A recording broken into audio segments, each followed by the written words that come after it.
Hello guys, कैसे हो सब। आज हम करेंगे रिलेशन एंड फंक्शन पार्ट 4। इसके अंदर हम देखिए लास्ट जो क्लास थी उसमें मैंने सिमेट्रिक रिलेशन करवाया था। क्या करवाया था?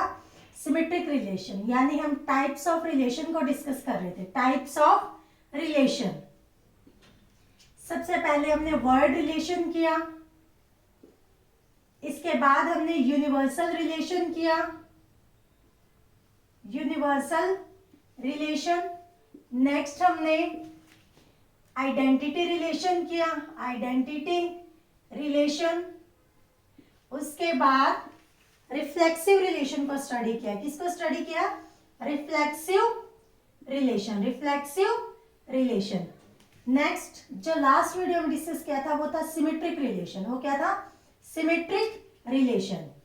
हमने देखा था कोई भी रिलेशन सिमेट्रिक रिलेशन कब कहलाता है और सिमेट्रिक रिलेशन कितने होंगे। किसी भी सेट ए पर अगर आपके पास एक सेट है ए नॉन एम्प्टी जिसके पास n एलिमेंट्स हैं। कितने एलिमेंट्स हैं? n एलिमेंट्स हैं। तो उसमें number of symmetric relation, number of symmetric relation कितने होंगे? 2 raised to the power n into n plus 1 by 2। कितने होंगे? 2 raised to the power n into n plus 1 by 2। कितने रिलेशन होंगे? इतने। ठीक है, आज हम स्टडी करेंगे ट्रांजिटिव रिलेशन और एंटीसिमेट्रिक। तो देखिए ट्रांजिटिव रिलेशन क्या होता है। सबसे पहले ट्रांजिटिव रिलेशन को स्टडी करते हैं। देखिए transitive relation, transitive relation, let A be any non-empty set, let A be any non-empty set, a relation R on A is said to be transitive relation, said to be transitive relation on A if A comma B belongs to R and B comma C belongs to R implies A comma C belongs to R for A B C belongs to A। ये वाली condition ध्यान से देखिएगा।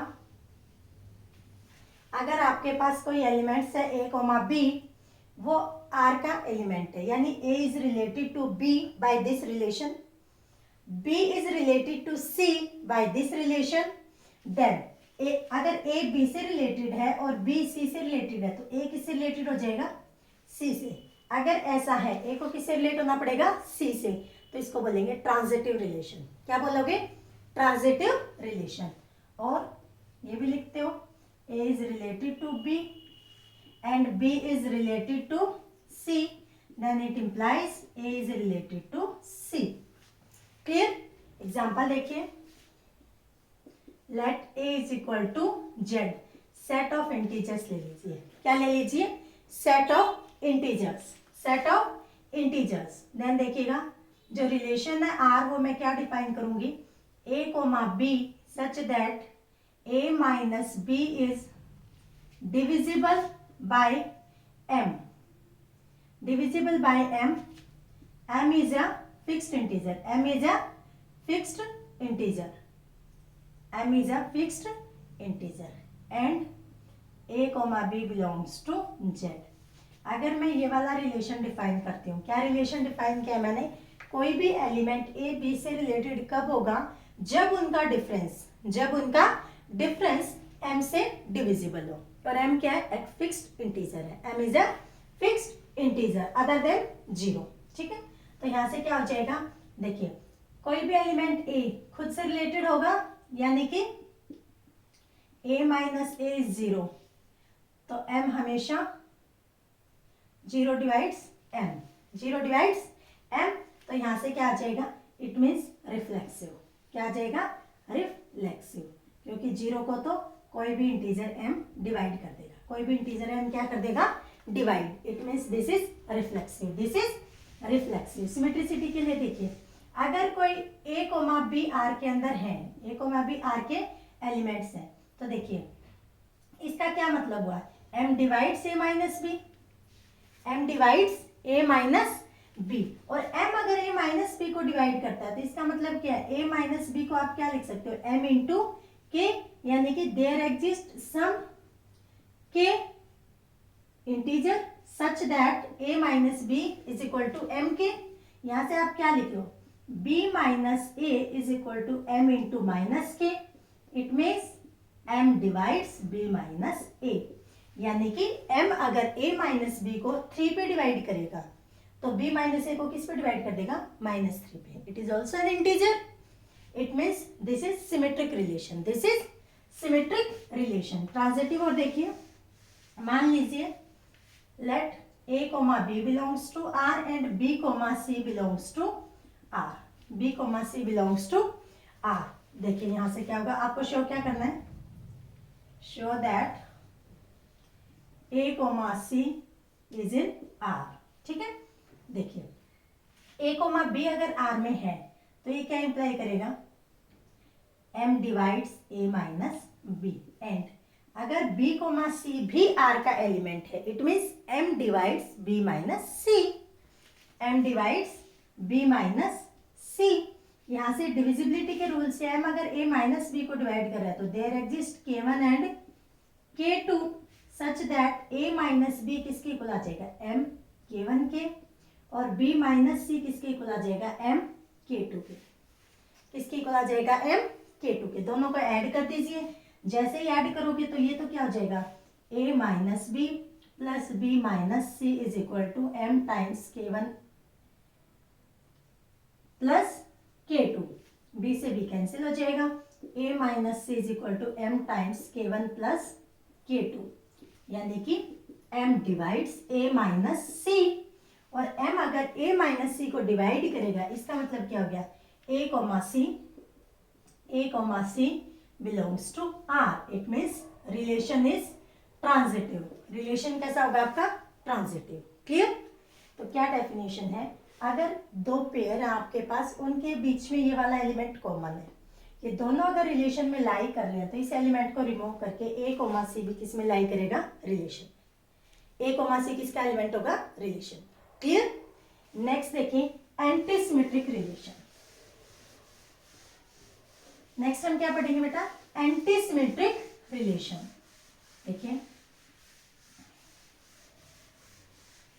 Symmetric हम कर चुके हैं, symmetry में क्या था, a कोमा b अगर r का एलिमेंट है तो b कोमा a भी किसका एलिमेंट होगा, r का। अब एंटीसिमेट्रिक देखिए, एंटीसिमेट्रिक ये रिलेशन क्या कहता है, लेट a कोई नॉन एम्प्टी सेट ले लीजिए, b एनी सेट,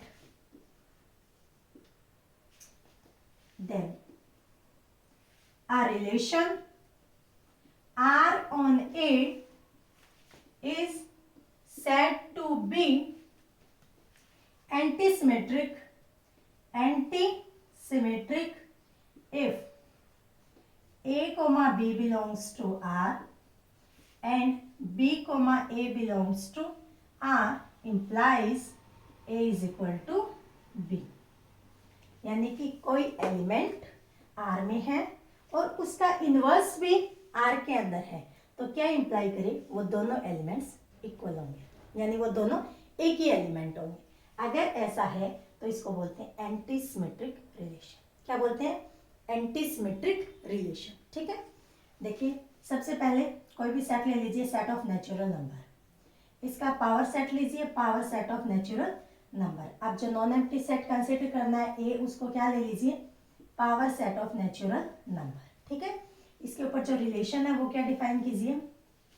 अब पावर सेट में तो सबसेट्स ऑफ ए होंगे, क्या होंगे, सबसेट्स ऑफ एन, एन के सबसेट होंगे, तो इसके अंदर जो एलिमेंट्स होंगे ए कोमा बी, वो किस तरह से रिलेटेड होंगे, a is subset of b. जो रिलेशन है वो क्या डिफाइन किया है, इज सबसेट ऑफ। रिलेशन क्या डिफाइन किया है, इज सबसेट ऑफ। तो देखिए a comma B are subset of n. तो यहां से देखिए कोई भी दो एलिमेंट्स हैं, लेट एंटीसिमेट्रिसिटी चेक कर रहे हैं, a comma b belongs to R and b comma a belongs to R. Then by definition अगर ए बी आर में है तो ए किसका सबसेट होगा, बी का, और बी कोमा ए अगर आर के अंदर है तो बी किसका सबसेट होगा, ए का, और ए अगर बी का सबसेट है और बी ए का सबसेट है तो क्या इंप्लाई करेगा, a will be equal to set b, a will be equal to set b. Clear? It means this relation is antisymmetric, this relation is antisymmetric. याद रहेगा? देखिए बेटा ध्यान से देखना है कि एंटी सिमेट्रिक कब होता है, अगर कोई एलिमेंट और उसका इनवर्स अगर रिलेशन में है तो दोनों एलिमेंट्स क्या हो जाएंगे, इक्वल। दोनों एलिमेंट्स क्या हो जाएंगे, इक्वल। यानी कि कोई भी एलिमेंट अपने इनवर्स के साथ रिलेशन में तभी आएगा जब वो एलिमेंट्स इक्वल होंगे, जब वो एलिमेंट्स इक्वल होंगे। क्लियर? नेक्स्ट देखिए इक्विवेलेंस रिलेशन। नेक्स्ट क्या करेंगे हम, इक्विवेलेंस रिलेशन। देखिए क्या कहता है इक्विवेलेंस रिलेशन, इक्विवेलेंस रिलेशन।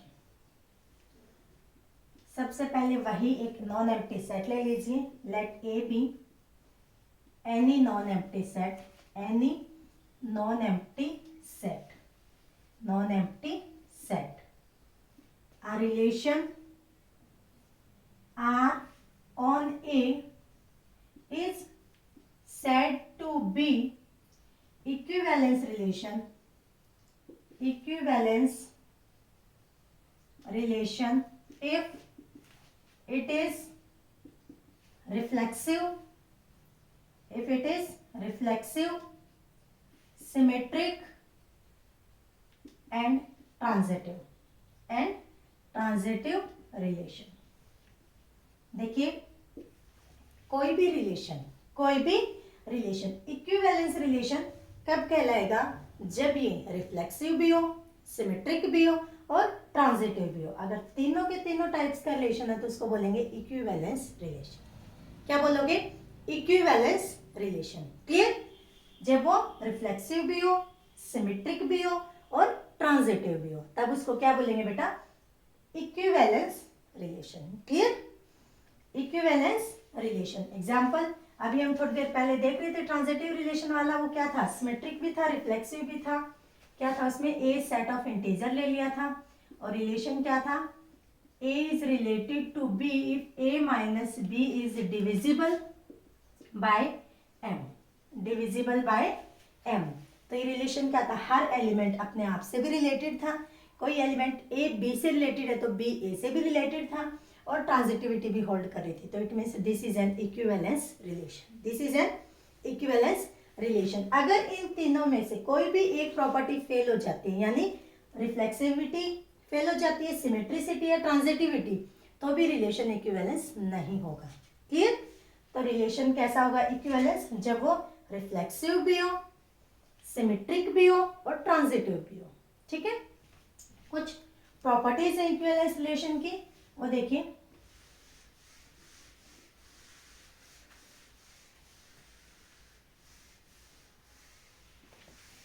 सबसे पहले intersection of two equivalence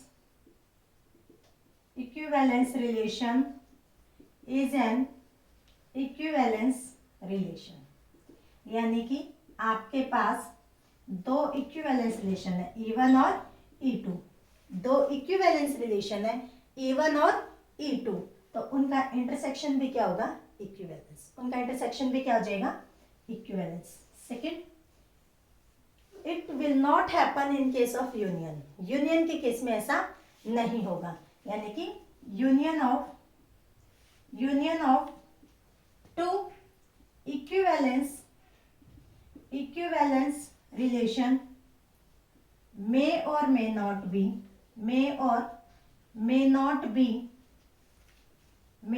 be an equivalence relation। यानी कि अगर दो इक्विवेलेंस रिलेशन है E1 और E2 तो उनका यूनियन हो भी सकता है और नहीं भी। It may be an equivalence relation और does not an equivalence relation. Clear? तो इसके जो एग्जाम्पल है वो नेक्स्ट वीडियो में डालूंगी जब मैं क्वेश्चंस करवाऊंगी, ठीक है। जब मैं क्वेश्चंस करवाऊंगी इससे रिलेटेड, इक्विवेलेंस रिलेशन से रिलेटेड, तभी इन प्रॉपर्टीज के रिगार्डिंग हम एक्सप्लेनेशन डालेंगे। क्लियर? एक और रिजल्ट देख लीजिए। A relation is symmetric. A relation is symmetric if and only if R is equal to R inverse. अगर कोई रिलेशन अपने इनवर्स के इक्वल होता है तो क्या होगा? सिमेट्रिक। और अगर कोई रिलेशन सिमेट्रिक होता है तो किसके इक्वल होगा? अपने इनवर्स के इक्वल। किसके इक्वल होगा? अपने इनवर्स के इक्वल। ठीक है, तो आज हम इतना ही करेंगे। नेक्स्ट वीडियो में इसी टॉपिक पर क्वेश्चंस करवाऊंगे और क्या करवाऊंगी, इनके एक्सप्लेनेशन करेंगे। ठीक है, थैंक यू।